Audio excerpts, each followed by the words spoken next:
Decía, buenas tardes otra vez, retomamos la segunda parte del debate con anécdota incluida.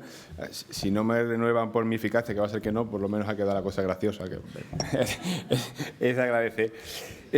Bien, este segundo bloque del debate que propone el Consejo Federal del Movimiento Europeo está encarnado, protagonizado por Patxi Aldecoa, no voy a volver a presentarlo, Jan Pomés López, es licenciado en Ciencias Políticas y el coordinador a nivel nacional del proyecto, y por Lara Garlito Batalla, es que Lara es doctora en Filología Hispánica, ha sido también es investigadora y docente de la Universidad de Extremadura y actualmente es parlamentaria de la Asamblea de Extremadura y portavoz del Grupo Parlamentario Socialista y compañera del Consejo Extremeño del Movimiento Europeo, que por cierto, se me ha olvidado antes decirlo y no me gustaría que se me olvidara de nuevo. Quiero compartir con todos vosotros que hoy, hace un año, en este mismo sitio y en el contexto de los cursos de Juste del año pasado, un grupo de románticos europeístas encabezados por mi presidente Cercas, como yo le digo,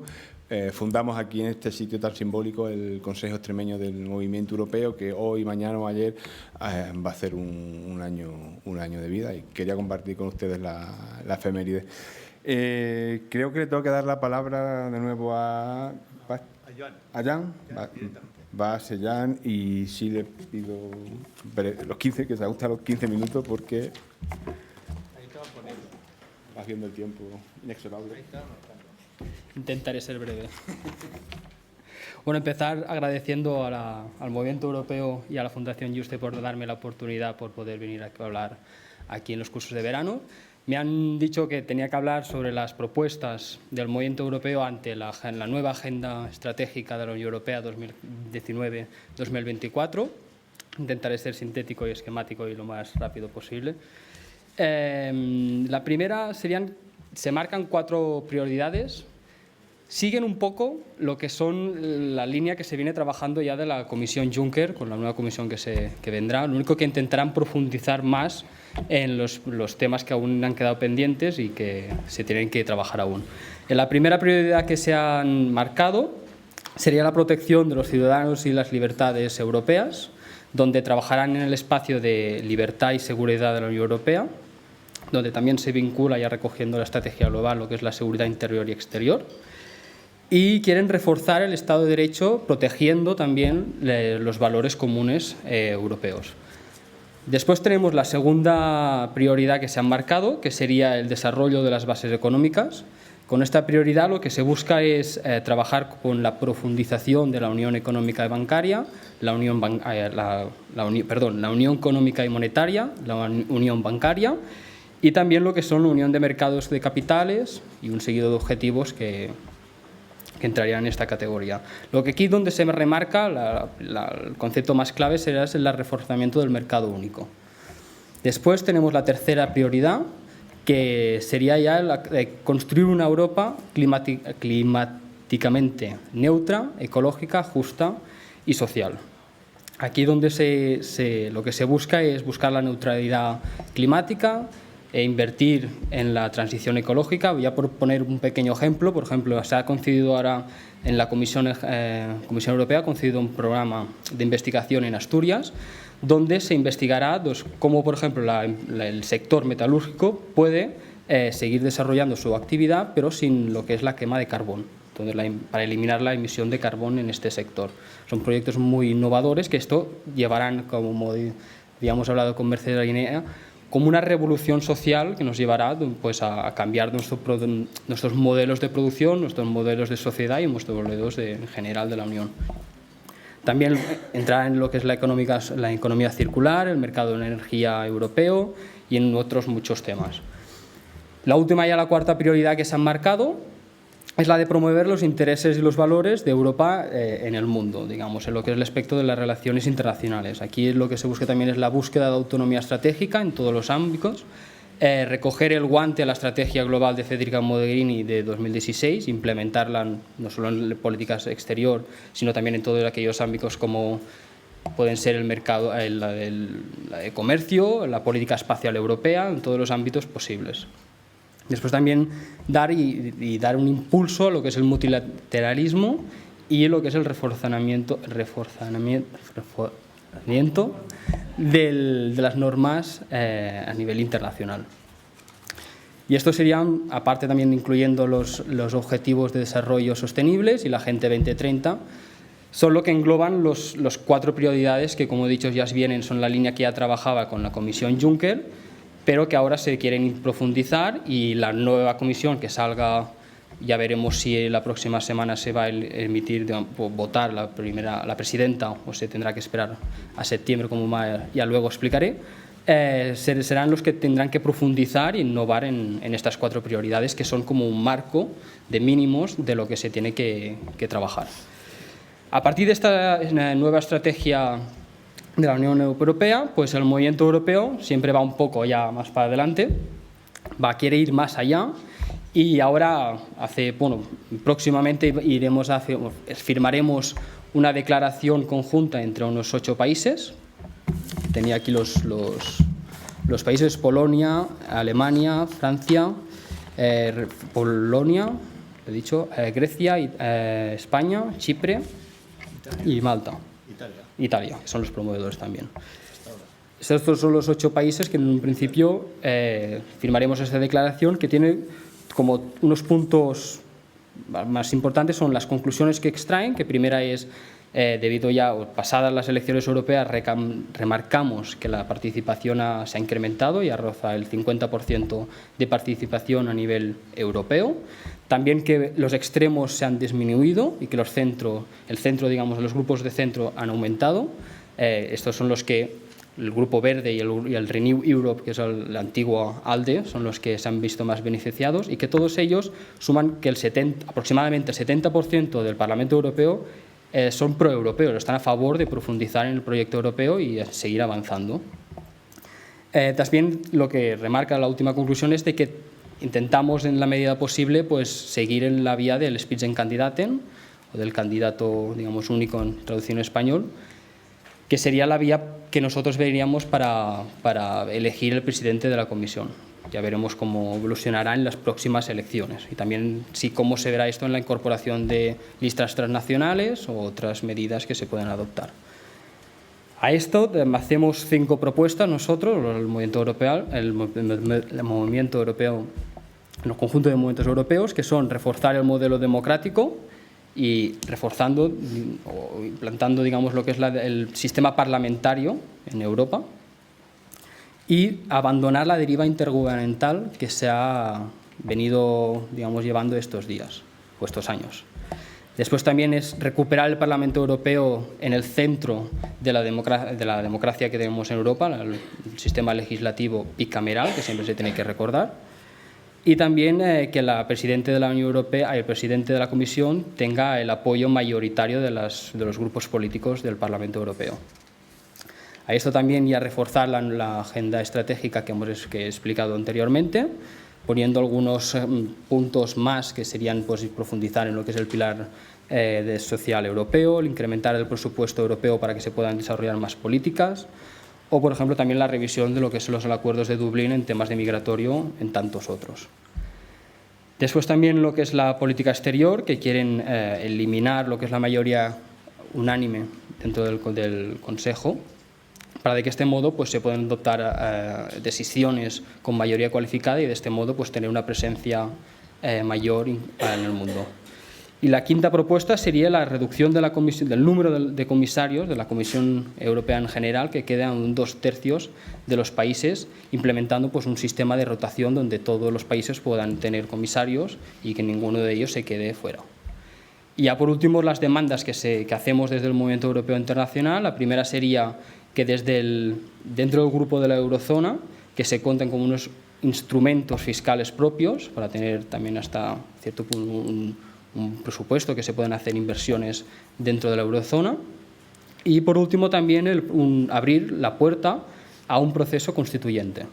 Esto ya, por ejemplo, los italianos han ido más allá, y ahora que este año están conmemorando el Club del Cocodrilo, que se llamó entonces, quieren incentivar a que europarlamentarios federalistas impulsen dentro del Parlamento Europeo una nueva Convención Europea pero que ellos lo que quieren esta vez es que en las conclusiones o lo que se salga de la Convención Europea no pase por una convención intergubernamental, sino se apruebe o se refrende por un referéndum paneuropeo. Nosotros añadimos del movimiento español con una ley única electoral europeo. Y esto sería más o menos en líneas generales lo que el movimiento europeo, tanto español como internacional, y los distintos regiones o de puntos nacionales, pues son lo que venimos defendiendo. Y aquí serían, para ser cortos, terminaría aquí mi intervención, y ya si alguien tiene preguntas, o si no, ya le doy la palabra a Lara. Muchas gracias.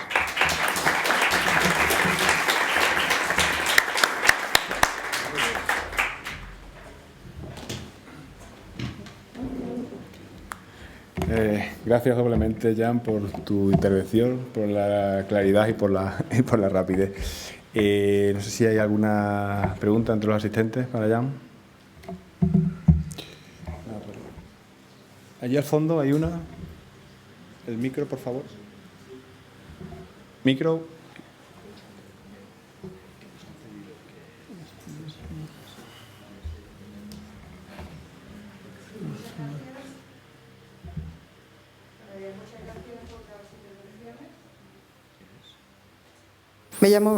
Me llamo Luz González Vinuesa, soy doctoranda de la Universidad de Sevilla y quería preguntar ha hablado de un referéndum paneuropeo y algo específico en España y tal. ¿A qué se refiere exactamente con...? Es que oigo hablar de referéndum y, bueno, es un poco complejo. Que vivo en Inglaterra desde hace 10 años. Si me lo podría ampliar un poquito, muchas gracias. Pues la idea sería de que, veniendo en la idea de que miembros o europarlamentarios promoviesen una nueva convención europea, que sería una reforma de los de los tratados de la Unión Europea, en vez de pasar las conclusiones o lo que se concluya de esta convención a una conferencia intergubernamental, que es lo que ahora mismo estipulan los tratados, pues se pase por otra vía, que sería la de que aprueben las conclusiones de esta Convención Europea todos los europeos con un único referéndum, paneuropeo quiere decir en el mismo tiempo en toda Europa, pero nosotros lo que añadimos es que toda Europa tenga la misma ley electoral para este referéndum, que no cada uno pues elija, o sea, vote en el referéndum según sus propias leyes electorales, y que eso supondría un grave, digamos, desconfusión. También aprovecho ya de decir, que también me he dejado, que una de las propuestas también que también viene de los italianos es de que la semana que viene en un principio se tiene que votar la presidenta de la comisión, bueno, presidenta de momento, pero ahora se ve que aún no se están, digamos, los apoyos claros 100%. Entonces ahora están pidiendo algunos movimientos, que eso ya viene de Alemania sobre todo, de que esta votación se posponga hasta septiembre, hasta que no se tengan los apoyos claros para que la presidenta de la comisión o presidente de la comisión, en el momento presidenta, salga elegida por primera vuelta con mayoría absoluta. Si me permites añadir que la idea del referéndum paneuropeo surge frente a la suma de referéndums nacionales. Se acordarán ustedes que con la Constitución, que tú hacías referencia, hubo cuatro referenda. Y el referéndum francés salió en contra, porque en cada estado hacía el referéndum con arreglo a sus leyes nacionales y en la fecha que quería. Y eso llevó a que un solo país, en la medida en que estaba en contra, se paralizó todo el proceso. A pesar de que la suma positiva de los 4 países que hubo referenda daba, creo que eran 26 millones contra 23. Lo que se trata es que haya un referéndum único. Otra cosa es que si en un país sale negativo, pues se va. Pero la idea es que lo que vale es lo que sale en el conjunto. Y por lo tanto hace falta una ley electoral uniforme para convocar ese referéndum en toda Europa a la vez con la misma norma. Pues creo que no hay más preguntas. Le damos paso. Pues ahora interviene Lara Garlito, que nos va a hablar del movimiento europeo desde la perspectiva regional.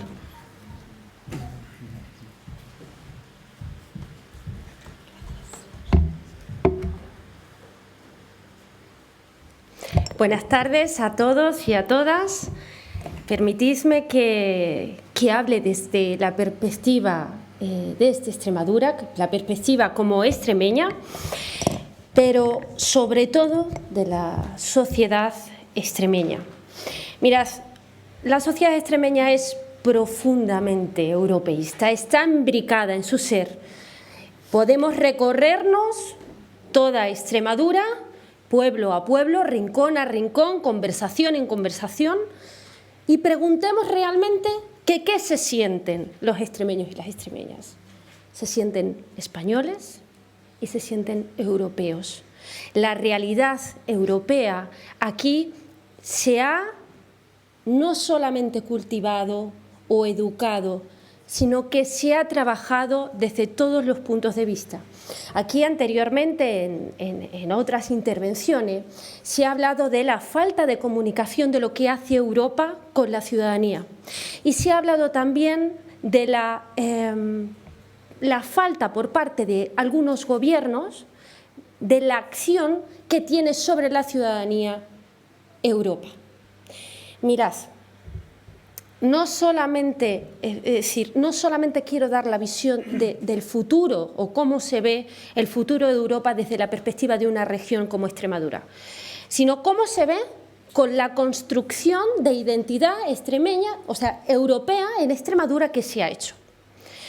En primer lugar, cuando un gobierno, y aquí se hizo, cuando aquí se entró y se dio el paso de entrar en la Unión Europea, aquí hubo un gobierno que se encargó de popularizar la expresión Europa es la solución, obviando obviamente la primera parte de la frase. Era una manera de decir que toda la puerta, que todas las soluciones estaban a través de Europa. Eso fue hace más de 35 años, pero fue una verdadera declaración de intenciones de lo que hoy sucede. Suelo contar, y no es por personificar, pero sí refleja lo que supuso para todas las nuevas generaciones, celebrar el primer día de Extremadura. Lo celebré en un pueblo, en el pueblo más al oeste de Extremadura, y lo hice en un espacio donde para nosotros en esa comarca la frontera no existía, era solo agua, y por primera vez desaparecían, donde convivían pueblos de diferentes provincias, pero que a nosotros no lo entendíamos así, puesto que nuestra convivencia era total y absoluta. Y fijaos, los niños más pequeños lo hacían con una canción tradicional portuguesa que era Ovira, los más mayores lo hicieron con Another Brink de Pink Floyd, y los más mayores cantaron el himno de Extremadura, pero durante mucho tiempo, y esto es una realidad, pensé que todo formaba parte del folclore extremeño. Después supe o pude analizar que era una verdadera declaración de intenciones que nos estaban haciendo, en la que nos quedaba claro que lo fundamental era que la unión hacía la fuerza, que la igualdad de oportunidades era la clave de la riqueza, y aquí se ha dicho anteriormente, la igualdad de oportunidades generaba riqueza, pero que además se asemejaba toda esa apertura a Europa, a la modernización y al progreso. Estaban identificando a toda una ciudadanía con su progreso, con su desarrollo, bajo un mismo paraguas, que era Europa. Eso acompañado de una política ejercida poniéndole padre y madre a lo que se hacía, es decir, un hospital, un colegio, una carretera, la ciudadanía entendía y palpaba la utilidad real de la política europea en la ciudadanía. No solamente se comunicaba las acciones determinadas sobre esa política, no. Se estaba tramando un proyecto común en el que se decía claramente que unidos éramos mucho más fuertes, avanzábamos muchísimo más rápido, pero que además la solidaridad y la cohesión iban a ser los modelos del futuro. Por lo tanto, los extremeños y las extremeñas han tenido siempre en su profundidad de ser la gratitud a lo que supuso Europa, pero sobre todo creyendo en el modelo europeo por encima de todas las cosas. Mirad que esa concepción o esas anécdotas, si me apuráis, casi infantiles, esa educación, esa concepción de esa política del día a día, tildándola o poniendo a Europa como la benefactora del progreso, de la modernización, de la cohesión, con otra pequeña anécdota personal también me reflejó lo contrario. Mirad, hace aproximadamente ahora ya 10 años acudí a Cataluña en un congreso que se trataba sobre identidades culturales en conflicto y yo asistía para hablar sobre mis investigaciones. Mis investigaciones no era otra cosa que el lenguaje, las nuevas tecnologías y las identidades en el que, en el nuevo mundo, en el futuro, se podían comprender. Yo en ese momento me encontré con un debate absolutamente diferente, que era el de otra vez las fronteras, otra vez la insolidaridad y otra vez el levantamiento, si me apuráis, de muros otra vez ideológicos. Es decir, esa contraposición en la que las instituciones, la sociedad y el crecimiento sobre la necesidad de la política de unión, de marcos comunes y de los valores por encima de todo, hacían más real que nunca y hacían más posible que nunca que la política europea aquí en Extremadura se había tenido en consideración, pero no solo eso, sino que en favor de lo que ahora se llama esa Europa social, y no será si no es así, había calado absolutamente en la ciudadanía. Mirad, como contraposición a eso, en Extremadura sabemos lo que es proteger los proyectos comunes.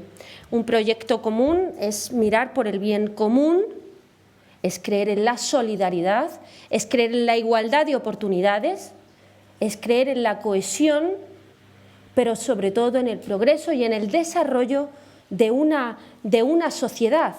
No puede excluirse ese proyecto común para luego levantar o excluir las sociedades, porque una sociedad dividida es una sociedad muchísimo más frágil, y lo hemos aprendido con algunas experiencias como por ejemplo la del Brexit, y estoy absolutamente de acuerdo, y aquí se ha dicho que ha sido un fortalecimiento absoluto a los que creemos en esos proyectos comunes, que tener un proyecto común no indica para nada la homogeneización de ningún tipo de sociedad, sino todo lo contrario, sino es la creencia en toda esa diversidad, en todo ese respeto, pero siempre teniendo el molde y el marco común para todos y todas.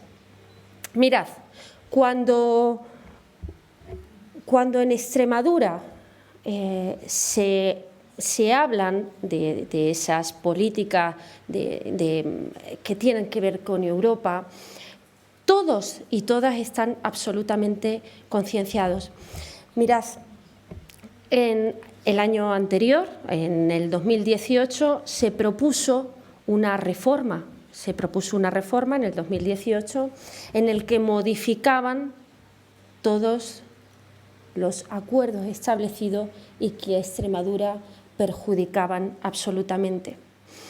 Ese éxito o esa concepción de esa Europa social, esa Europa protectora, esa Europa generadora de riqueza, se había hecho precisamente porque todos aquellos avances que tenían que ver en Extremadura se les había dado un nombre, que era Europa.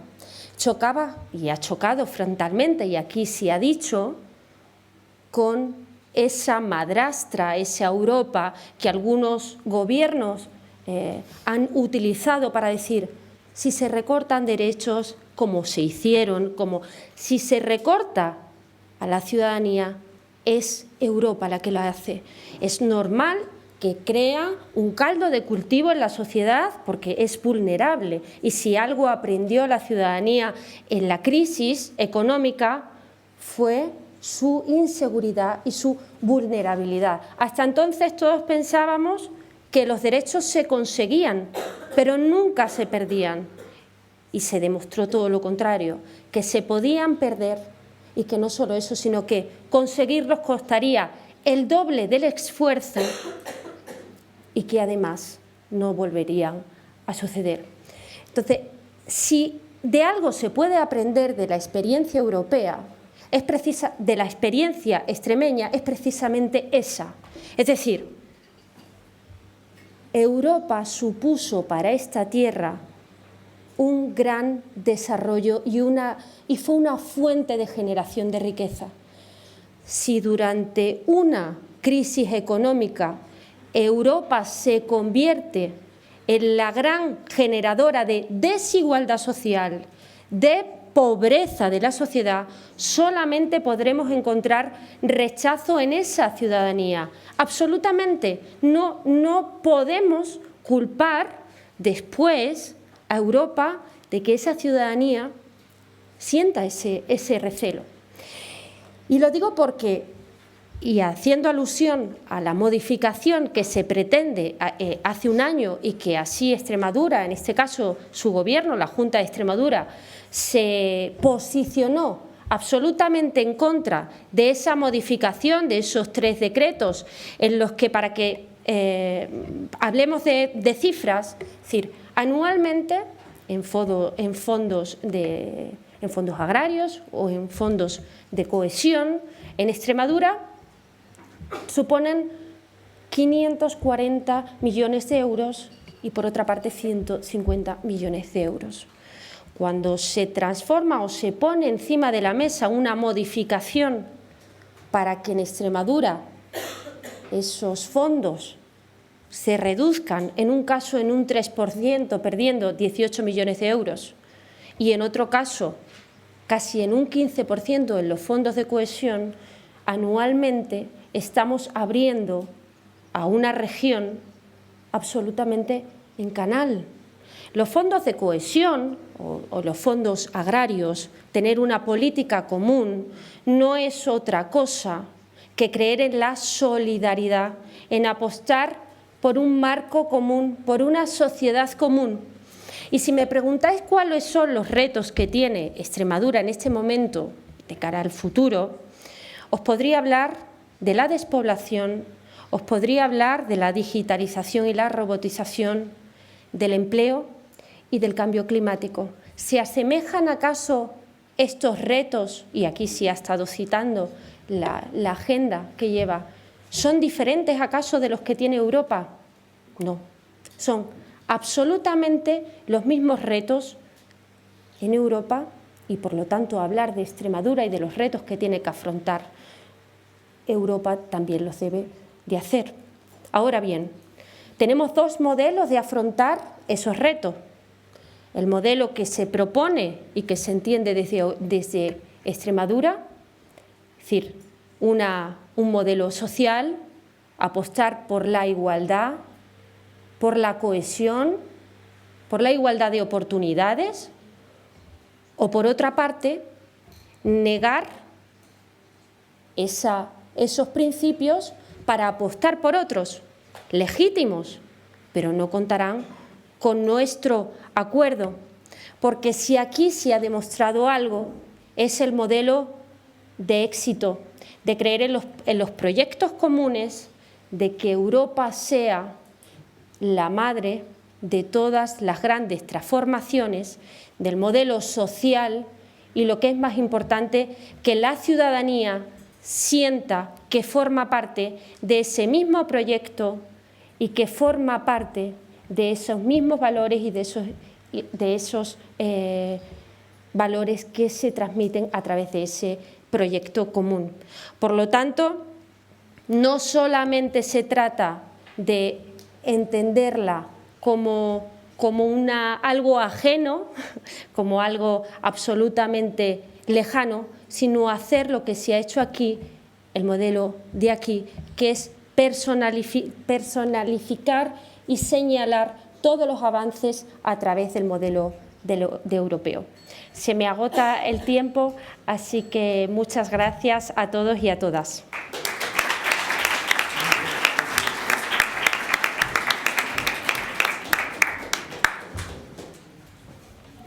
Bien. Muchísimas gracias, Lara. Se nota que Lara está acostumbrada a hablar con la presión del tiempo. Me ha parecido, como extremeño, me permitirán que me haya parecido magnífica su intervención, porque sintetiza muy bien lo que ha sido Europa para esta tierra, que no era una tierra pobre, sino era una tierra necesitada de igualdad y necesitada de la solidaridad. Se me venía a la cabeza una imagen, no me puedo privar de compartirla con vosotros, para que entendáis, los que sois de fuera de Extremadura, lo que es Europa para esta región. En tiempos se decía que una ardilla decía Estrabón, que podía cruzar la península ibérica de copa de árbol en copa de árbol. En Extremadura una ardilla podría saltar de panel en panel de obras financiadas con fondos europeos. Es verdad, le debemos mucho a Europa. ¿Cómo no vamos a ser europeístas, como dice Lara? Es más, yo creo que si a muchos británicos que votaron en contra de la Unión Europea tuvieran una estancia Erasmus en Extremadura, se lo hubieran pensado muy mucho. Comprenderán que para los extremeños, pues Europa ha sido siempre la solución y vamos a ser europeístas siempre. No sé si hay alguna pregunta relacionada con la intervención de Lara Garlito. Si no la hay, podemos abrir. Sí, hay una, es que la columna. Bueno, buenas tardes, gracias por su intervención. Yo también soy extremeña, soy de Plasencia, aquí al lado, y sí que estoy de acuerdo en que los extremeños somos muy europeos, somos también muy españoles, defendemos siempre la unidad de España y la Unión Europea, como bien usted ha dicho, es muy importante para nosotros. Lamentablemente creo que Extremadura me duele, que no llegamos a progresar, seguimos siendo los más pobres, los ricos siguen siendo más ricos y nosotros no creo que lleguemos a demostrar lo que verdaderamente podemos ofrecer y que seguimos sin despegar.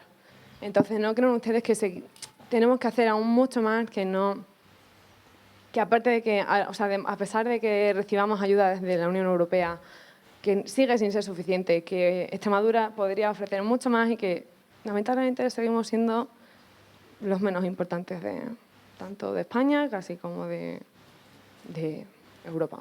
Visión un poco pesimista, lo siento, pero viviendo fuera de Extremadura, sin ver muchas oportunidades laborales tampoco de trabajar aquí, es mi punto de vista. Por la tierra, que yo adoro mi tierra y extremeña para siempre, pero gracias por... Sí, antes de que intervenga y te responda Lara, no me puedo privar de comentar una cosa. Siendo cierto que hay que mejorar, siendo cierto que tenemos muchísimo por delante, yo siempre recuerdo que nos decía en clase Sánchez Marrollo con respecto a eso de la pobreza. ¿Qué es eso de ser pobres? ¿Pobres con respecto a qué o con respecto a quién? Probablemente venimos de muy atrás, los que somos los historiadores y los que nos gusta la historia contemporánea de esta región. Sabéis de dónde viene Extremadura, a dónde hemos llegado, y es verdad que queda muchísimo. ¿Qué se le puede decir a alguien que no puede desarrollar su actividad profesional en su tierra? Pero de verdad es que no somos pobres, somos ricos en muchas cosas. Por lo menos esta es mi opinión. No sé qué pensará Lara al respecto.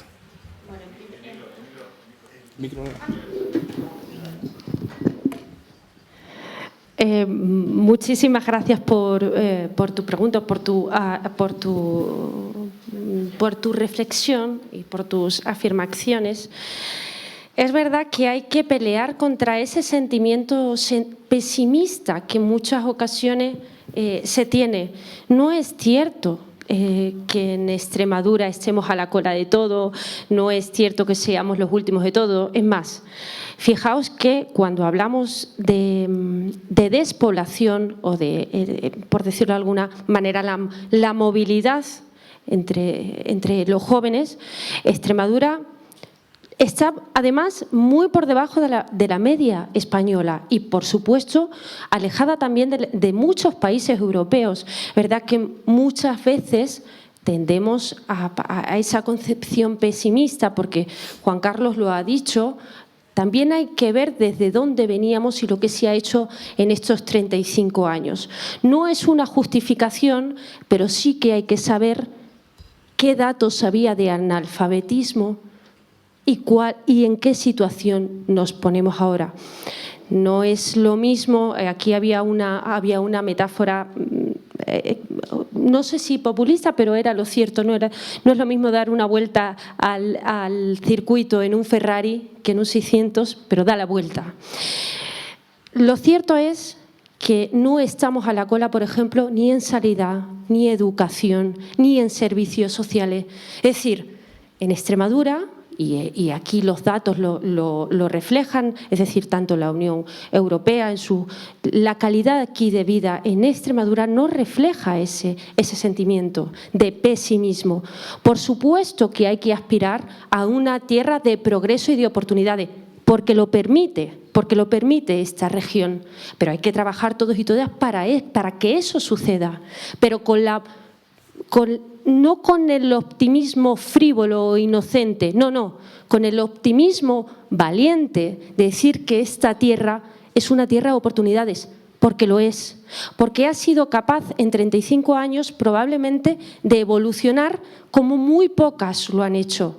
El material, no solo en servicios sociales, como hacía alusión antes, sino por el talento que existe en esta región y que por supuesto, pueden hacer de esta región que estén en otros niveles.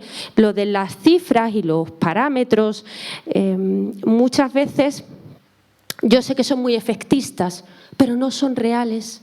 Y muchas veces nos encontramos con debates, casi ahora que hablamos de las fake news, con eso. Somos los últimos ¿en qué? ¿Y para qué?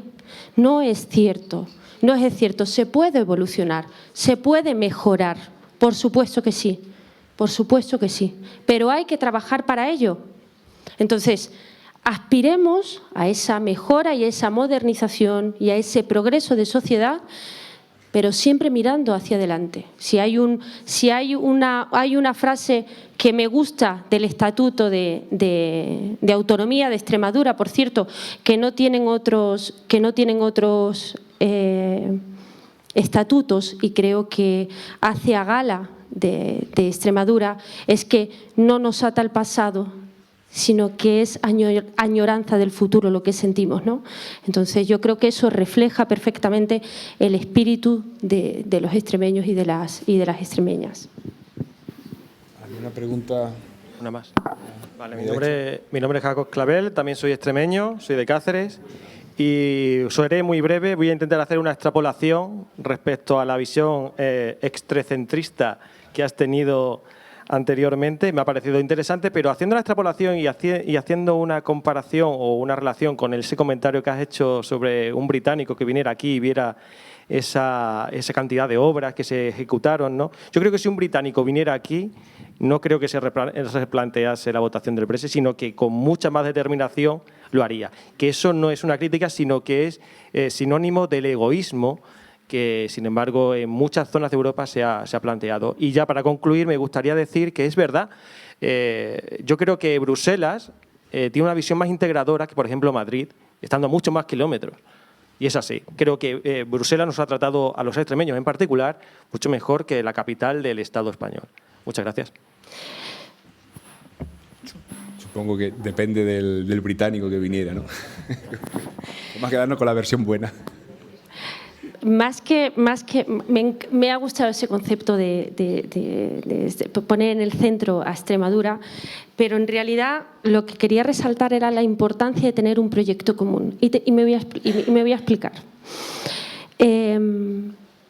Cuando se pone en cuestión a los modelos en común, y voy a poner un ejemplo nacional, la importancia que tiene aquí en Extremadura de haber puesto a Europa como una gran madre que podía, los gobiernos regionales de turno podían haberse apropiado, el Hospital hago yo, y no fue así.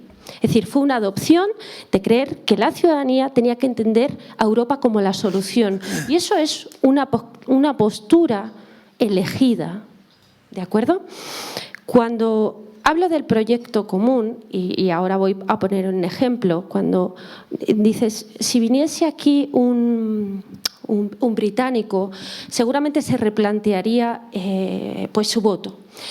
Mirad, obviamente las decisiones de estar o no estar, de decidir irse de un proyecto común, como puede ser Cataluña o como puede ser del Reino Unido, normalmente suele haber una lluvia fina previa. ¿De acuerdo? Es decir, una sociedad no decide irse de un día para otro, decir, no, yo mañana me voy, no. Es decir, hay un caldo de cultivo, que eso se llama lluvia fina, y le voy a hacer la siguiente reflexión. Y no con el modelo europeo, y lo voy a hacer con el nacional. Porque vuelvo a repetir, en Extremadura no solamente se ha creído en el proyecto europeo, también en el proyecto nacional. Y también se ha entendido a España como un modelo común de igualdad de oportunidades, de igualdad de derecho y siempre respetando la diversidad.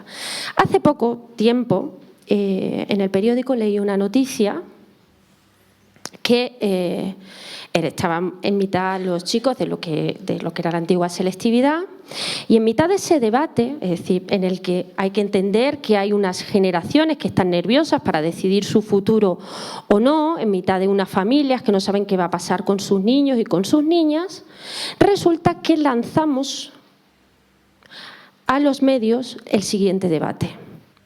Es que en comunidades autónomas que es más fácil en unas que en otras. ¿En realidad está habiendo un debate sobre la educación? No. ¿En realidad está habiendo un debate sobre...? No. Se está poniendo en cuestión el modelo político y eso va calando en la sociedad. En la sociedad es lo que decíamos antes de la fake news. Uno va calando poco a poco, una lluvia fina, hasta que llega a la siguiente reflexión. En el caso del Brexit, o en el caso... no lo sé, y es una visión puramente personal. Cuando hay una crisis económica en la que a la ciudadanía se le recorta y se le dice que ella es la culpable, poco a poco, que no es culpa del Reino Unido, sino que es de Europa la que le obliga a hacerlo, la que encima son benefactores y tal, y un día y otro y otro. Es eso lo que provoca la salida. Es decir, el hecho de entender que venir a Extremadura modifica o no su voto, yo creo que es algo mucho más profundo. Creo que es la manera de entender un proyecto común entendido en 40 años, porque al final eso va traspasando de generación en generación, o fomentar esa lluvia fina para provocar determinado eso. Porque nunca podemos culpar a la sociedad, por decirlo de alguna manera, de esas cuestiones drásticas. Obviamente, si tú a un británico le dices que Europa te está quitando todos los días tus ayudas y tu dinero y tu casa y tú estás impuestos, y llegas a Extremadura y resulta que hay carreteras y tal y cual, pues dices, o sea que yo estoy pagando con mis impuestos eso. Eso es lo que hizo en un momento dado, y permitidme la semejanza nacional, la famosa expresión de apadrina un extremeño con Cataluña, cuando se apeló a la insolidaridad, poniendo ejemplo que aquí en Extremadura cada niño tenía por ejemplo, un ordenador y no se quería canalizar y no se quería expresar lo que verdaderamente estaba sucediendo en Cataluña. No sé si he respondido tu respuesta, pero creo que es todo mucho más profundo de que pueda simplificarse en que unos están beneficiados y otros no. Es el concepto de una sociedad fuerte, unida, genera seguridad, estabilidad y riqueza. Y una sociedad dividida es una sociedad mucho más vulnerable, mucho más débil y, por lo tanto, cualquier cuestión que tenga que ver, pues eso, con simplicidades, es más fácil que cale, es muchísimo más fácil. Bueno, parece ser que hemos creado debate. Hay otra intervención. Bueno, hola. Muchísimas gracias por su intervención. La verdad es que, le voy a ser sincera, quiero hacer un poco de reflexión, porque creo que hay algo muy importante y es la falta de autocrítica. Quiero decir, sí que es verdad que la lluvia fina, y estoy completamente de acuerdo que en el ámbito europeo, en el ámbito nacional y en el ámbito nacional de todos los países que forman la Unión Europea, las noticias falsas están calando porque al final hay una falta de formación y de información de la población y hay un aprovechamiento político para ello. Pero ¿no cree que también muchos de los casos que se están viviendo en la Unión Europea y en nuestro país son falta de autocrítica por parte de la política? Por ejemplo, usted mencionaba la EBAU. Es que la EBAU es más fácil en ciertas zonas de España y es la realidad. Y yo soy de generación de la PAU y yo creo que, igual que todos mis compañeros aquí, hemos estudiado la PAU haciendo modelos de PAU de otras comunidades autónomas. Y lo he visto y lo he vivido. Y es una realidad y creo que hay generaciones y generaciones de estudiantes que lo están diciendo y no es falso. Es la realidad y no se quiere ver. A eso me refiero de la falta de autocrítica. Lo que mi compañera decía, yo no soy extremeña, entonces ahí yo no me quiero meter. Pero sí que es cierto que a nivel nacional hay una desigualdad en factores económicos muy grande, que tampoco se quiere percibir. Entonces, ¿no cree que, y esto también se puede extrapolar incluso al Brexit? Hay muchísimos fallos, bueno, con Reino Unido se les ha dado mucha carta blanca, pero en general hay muchas críticas que se están recibiendo a nivel nacional y a nivel internacional de cosas, factores y problemas que no se están queriendo reconocer. Quiero decir, sea sincero. Es que al final el discurso político puede llevar a esto, a una falta de autocrítica muy problemática. Y ya. Si además de Lara quiere intervenir Pachi o Jan, perfecto. Así abrimos ya un turno de preguntas un poco más genéricas porque vamos casi medio bien de tiempo. En cuanto a... voy a intentar eso, ser muy breve. Es cierto que siempre es necesario que haya autocrítica, pero también hay que saber y hay que conocer que existen los mecanismos y en este caso, quiero decir, hay una autoridad y unos organismos nacionales que velan precisamente por esa igualdad y que yo puedo comprender que de la perspectiva de un alumno y de una alumna subjetivamente pueda identificar a unas más fácil que otras, pero yo ahí no voy a entrar en esa cuestión, no voy a entrar, me explico, ahí habrá una autoridad y una competencia en este caso que tenga que ver con las universidades que sean las que determinen si eso es así, no es mi papel decidirlo, yo lo que creo que hay un cuestionamiento sobre realmente las competencias o no de las diferentes comunidades autónomas. Pero esa sí es mi opinión. Ahora bien, yo no voy a entrar en cuestión si unas son más fáciles que otras porque ya, repito, hay una autoridad, en este caso, las autoridades universitarias, que sean las que tengan que evaluar y decir si es ese caso o no. Yo no soy responsable de eso y por lo menos sería una absoluta temeridad que yo me lanzara a opinar. Yo tengo que creer en las autoridades para eso, ¿no? Para eso. En cuanto a entender que eso pueda calar en la sociedad, por supuesto que sí. Es decir, cuando hay medias verdades, hay una parte de verdad que esa es la que se sujeta sobre el tema de la fake news. Dicen que hay falta de información, quizás haya sobreexceso de información. Yo creo que es el efecto contrario, es decir, creo que hay una sobreexposición y una sobredimensión de la información por no abrir el melón del periodismo, que no lo voy a abrir. Pero eso también hay que ser críticos y autocríticos con eso. Es decir, y también entender que no todo es arbitrario, que hay autoridades responsables del tipo de cosas y que cuando se lanza un debate no solamente hay que mirar el objeto del debate, sino por qué se fomenta ese debate y en ese momento. No sé si me explico. Bueno, va a tomar la palabra Pachi y va a cerrar. Cerramos ya con él. Quería hacer un comentario rápido. Lo primero, me ha encantado tu reflexión y además que coincido plenamente contigo en que Extremadura se ha incorporado al proyecto europeo con claridad. Y no solo en la lógica de recibir ayudas, sino en la lógica de aportar, de tener en su discurso perfectamente integrado. Y desde luego, yo que llevo años viviendo en Madrid, la Comunidad Autónoma de Madrid no ha acabado de sentirse europea. Y te iba a hacer dos preguntas en este sentido. Primero, la oficina de representación en Bruselas, ¿qué volumen tiene? Estoy seguro que tiene más que la de Madrid. Y segundo, ¿cómo está la relación transfronteriza? Mi impresión es que ha cambiado enormemente en 40 años. Estábamos la otra vez comentando, cuando fui yo a una cosa antes del 25, antes de la Revolución Portuguesa, que fuimos con un compañero, de mala manera nos colamos por la frontera.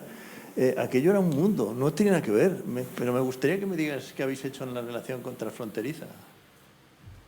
Bueno, la relación transfronteriza o entender el iberismo por parte de la región extremeña es un desarrollo absoluto el que se ha hecho en estos 40 años. Podríamos hablar de estructuras creadas en la Unión Europea, o sea, en la Junta de Extremadura, iniciativas transfronterizas creadas en el Euroace, pero es que la conexión entre ambos países es tanta que no podríamos hablar en Extremadura prácticamente de casi ningún proyecto que no tenga esa lectura transfronteriza.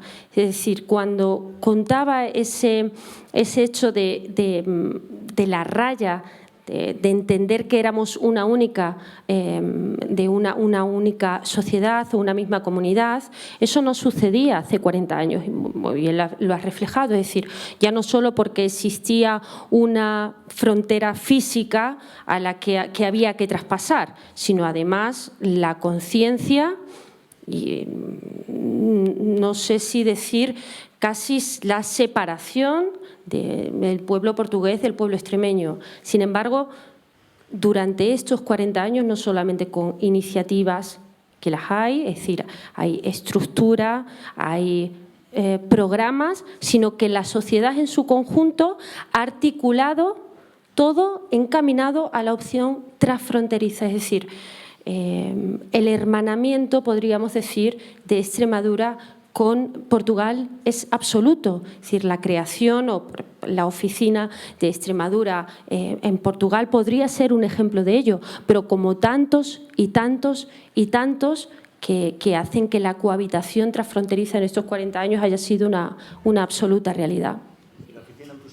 Y la oficina en Bruselas, además, aquí hay un representante de ello, ¿no?, de la oficina en Bruselas de Extremadura, con la cual no es un agente extraño, sino que las políticas que desde aquí, desde Extremadura, se hacen y se analizan y se canalizan es absoluta. No hay nada que no haya pasado al debate extremeño sin que pase por ese trabajo que hacen desde allí, pero es que además para nosotros y para nosotras no es nada ajeno, sino que está en nuestras vidas, ¿no? Bien, pues yo creo que vamos a dar por finalizada. Sí, va a intervenir Miguel. Simplemente me gustaría simplemente hacer una pequeña intervención por alusiones y por lo que está escuchando en este rato, ¿no? Por un lado, todo el respeto para la opinión que has expresado, porque me parece que refleja parte del sentimiento de la sociedad extremeña, para bien o para mal, y tenemos que ser muy conscientes de eso y de ese posible pesimismo que pueda tener la sociedad extremeña. Lo único que yo criticaría de tu posición, y lo digo de manera muy constructiva, es que lo canalicemos en un ámbito regional como es Extremadura. Porque te puedo asegurar que ese sentimiento se tiene en todas las regiones, no solamente de España, sino de Europa. Es algo que realmente llevamos dentro, porque siempre queremos más, siempre creemos que se puede hacer más y a lo mejor siempre nos parece insuficiente lo que los estados o los, digamos, administraciones públicas o los, digamos, establecimientos, no me sale la palabra, políticos puedan hacer por uno mismo.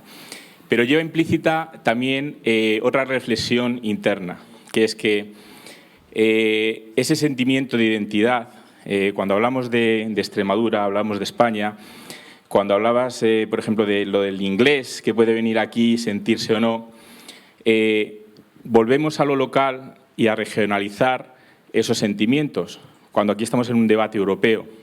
O sea, yo no soy de Extremadura, pero me siento extremeño, vivo en Bruselas, me siento bruselense, he viajado mucho por toda Europa, me siento europeo, y creo que tenemos que tener en cuenta ese sentimiento común que tenemos todavía que desarrollar, esa parte de identidad europea que de alguna manera es lo que intentamos transmitir, ¿no?, con movimientos como este, con acciones como esta. Yo podría decir, sin ser extremeño, que yo estaría muy orgulloso si en muchas regiones tuviesen foros como este, enclaves como este, que se dediquen a promover Europa, un lugar donde cada 9 de mayo viene el presidente de la Comisión Europea, el presidente del Parlamento Europeo, viene el rey, viene el... O sea, Extremadura tiene mucho de lo que estar orgulloso. Te lo digo para que también de alguna manera pongamos en valor las cosas positivas, pero no lo focalicemos solamente en lo extremeño, porque, te lo repito, veo muy lícita tu comentario, pero que sepas que no es algo propio de Extremadura. Y no todo se hace bien o se vive mejor fuera de aquí. Alejandro y yo hemos estado viviendo muchos años en Bruselas y allí no todo es perfecto, Alejandro, ¿verdad?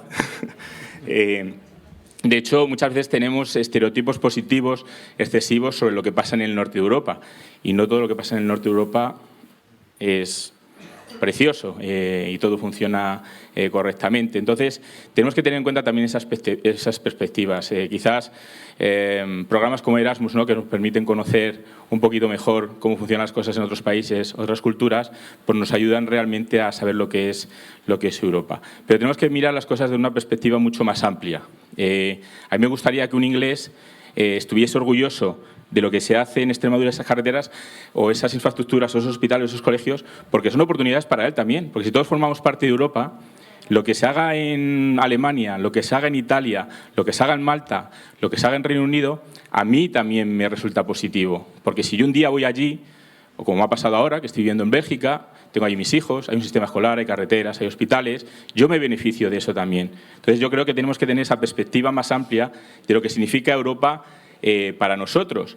Y no decir, bueno, es que nosotros apoyamos o estamos dando dinero para que se creen infraestructuras en otros países, ¿por qué deberíamos? Si al final puede ser incluso puro egoísmo, porque somos todos los que nos beneficiamos de esas, digamos, de esos beneficios que reciben esos países o esas regiones. Creo que es importante tener esta visión europea, ¿no? Ese salto que nos falta por dar de crear esa identidad europea, ¿no? Ese sentimiento de pintores de otros países, obras arquitectónicas de otros países, incluso obras, digamos, de infraestructuras de otros países son también tuyas. No son de Alemania, no son de Portugal, no son de Reino Unido, son también nuestras. Entonces, sí que hay un cierto riesgo cuando intentamos localizar esos problemas. Es una mera observación. Y con respecto a la Oficina de Extremadura en Bruselas, pues bueno, lo que nosotros hacemos allí es intentar canalizar toda esa información, que es mucha, para que de alguna manera Extremadura se pueda beneficiar lo máximo posible. Porque, bueno, pero son oficinas que tienen todas las regiones. O sea, todas las regiones tienen su propia oficina, quizás muchos no lo sepáis. No son embajadas siquiera, son oficinas muy técnicas a las que nos dedicamos a analizar cuál es la información europea, cuáles son las oportunidades, a canalizarlas, a masticarlas, a discriminar lo que realmente puede servir o no y que la región se pueda beneficiar de ello. Una cosa muy curiosa que pasa en Bruselas, que bueno, pues que también sirve para este debate, es que allí nos reunimos todas las oficinas de todas las comunidades y no hay colores políticos. O sea, yo trabajo con Madrid, como puedo trabajar con Andalucía, como puedo trabajar con Cataluña, sin ningún tipo de problema. Compartimos información, compartimos informes, nos asistimos unos a otros, incluso nos cubrimos a la hora de… Porque al final es beneficioso para todos. Entonces, eso yo creo que es también un ejemplo de cómo todavía tenemos que cambiar ese chip, ¿no?, a la hora de trabajar, incluso a nivel interno regional. Pero en Bruselas existen oficinas de todas las regiones, incluso en un momento dado han existido oficinas de algunas ciudades autónomas, o incluso ha habido ayuntamientos como la Línea de Concepción que tuvo su propia oficina, o alguna diputación que tuvo su propia oficina. Es importante estar presente en Europa porque la autoridad nacional no siempre puede defender las peculiaridades de cada región, de cada localidad. Pero bueno, en definitiva se trata de canalizar toda esa información para que desde aquí se le pueda sacar también el máximo partido. Pues, una última intervención y acabamos. Hola, buenas. Mi nombre es Laura, vengo de la Universidad de Extremadura. Estoy realizando un máster que también trata las fake news que he visto que se han nombrado.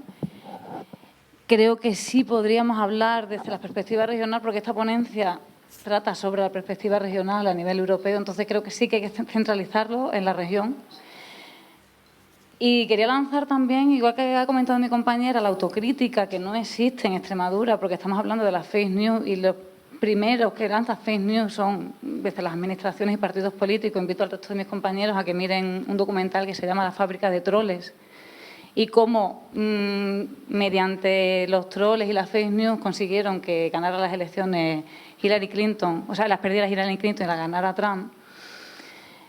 Y creo que todo lo que se está aquí hablando no criticamos lo que realmente, que Extremadura no se nos consideran europeos, no tenemos las mismas facilidades porque ni mínimamente, o sea, es que no tenemos ni tren digno. Si es que no llega, rodea. Entonces, infraestructura, ¿qué mínimo que una infraestructura que te llegue un tren? Que puedas viajar, que no se te quede parado, que no te… Entonces, creo que no es real la ponencia que se está haciendo, creo que no es del todo real. Sí. Dilo. Hola, soy Virginia Solana, soy educadora, estoy estudiando educación social y nada, que cuando se habla del pensamiento del pueblo extremeño, creo que se deja fuera el pensamiento del pueblo extremeño.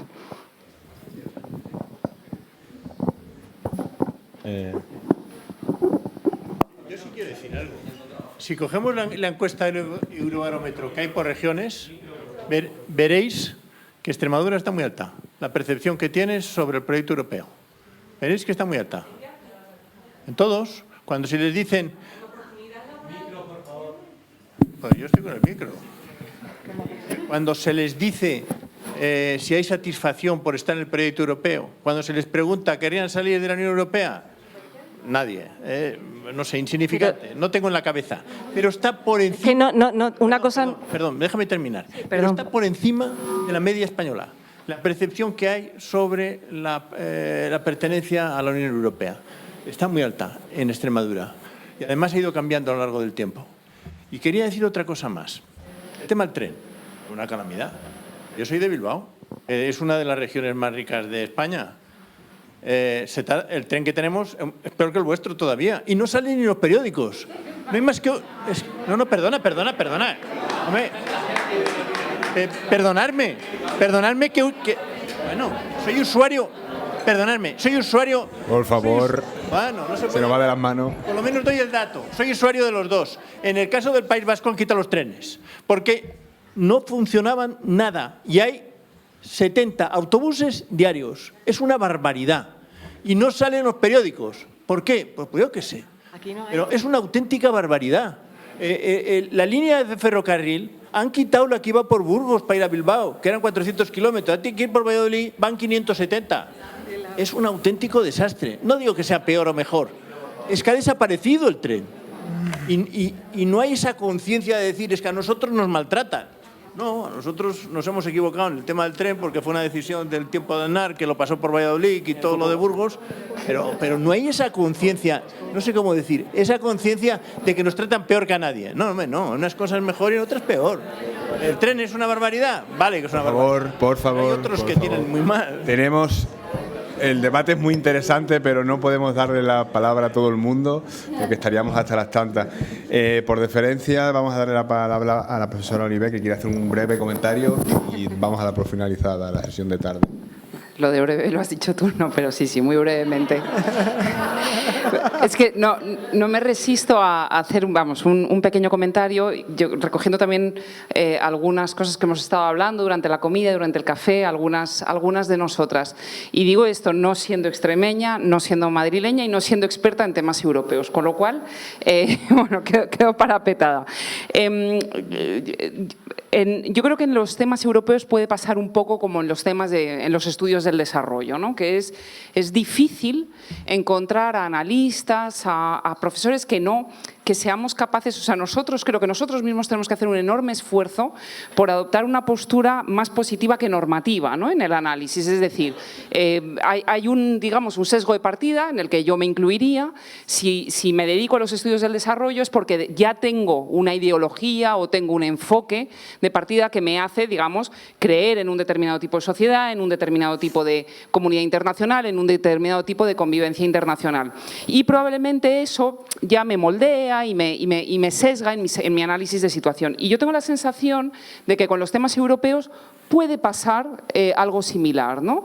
Y particularmente más en unos países que en otros y probablemente más en España, donde la cuestión europea es profundamente identitaria, ¿no? Como hemos aprendido del profesor Aldecoa y de muchísimos otros expertos en la materia. Entonces, si estoy recogiendo bien algunos de los sentimientos que se están expresando, es posible que que ese fuerte compromiso, ¿no? Que podemos tener por unos temas de desarrollo, de Unión Europea, nos pueda limitar a veces en nuestra capacidad autocrítica. Y si lo he entendido bien, lo que se está planteando no es solamente si Extremadura está mejor o peor, sino que, por utilizar términos económicos, si han mejorado las condiciones en términos absolutos o relativos. Entonces, lo que se está planteando es que muy posiblemente las condiciones en términos absolutos han mejorado de forma estratosférica y quizás en términos relativos la mejora no ha sido tal porque el proceso de convergencia de las regiones quizás no ha avanzado tanto como cabía esperar en el proyecto europeo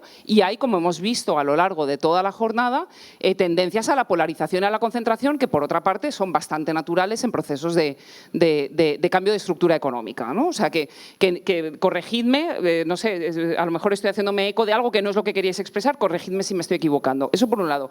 Luego, por otro, por hacer una alusión concreta a lo que has dicho, Miguel, yo también soy muy entusiasta de muchas cosas, pero creo que precisamente parte de las policrisis, ¿no? Que decía Ramón Jáuregui, yo creo que también tiene que ver con precisamente desde esa perspectiva, ¿no? Que abrazamos de forma muy entusiasta algunos proyectos políticos o algunas ideas, corremos el riesgo de caer en la enorme tentación, de criticar al final sentimientos, ¿no? O sea, ya no hechos, sino sentimientos y percepciones. Bueno, pues esas percepciones tienen un origen, ¿no? Y probablemente mucho de ese origen tiene que ver con el ruido ambiente, pero efectivamente la única forma de establecer una conversación es también partiendo de la autocrítica, ¿no? De los proyectos en los que nosotros creemos firmemente. Nada más. Entonces, no sé si ha sido suficientemente breve. Pues yo creo que después de esta ponderada intervención de la profesora vamos a dar por finalizada la sesión. No sé si Miguel querrá decir algo más, sino darle las gracias al Consejo Federal del Movimiento Europeo Español, a los 5 intervinientes y, como no, a vosotros por vuestra paciencia, por vuestras intervenciones y por vuestra sabiduría. Es verdad que hay futuro en Europa con una juventud como vosotros. Os emplazamos a la segunda sesión mañana a las 9 de la mañana con el ministro Josep Borrell. Muchas gracias.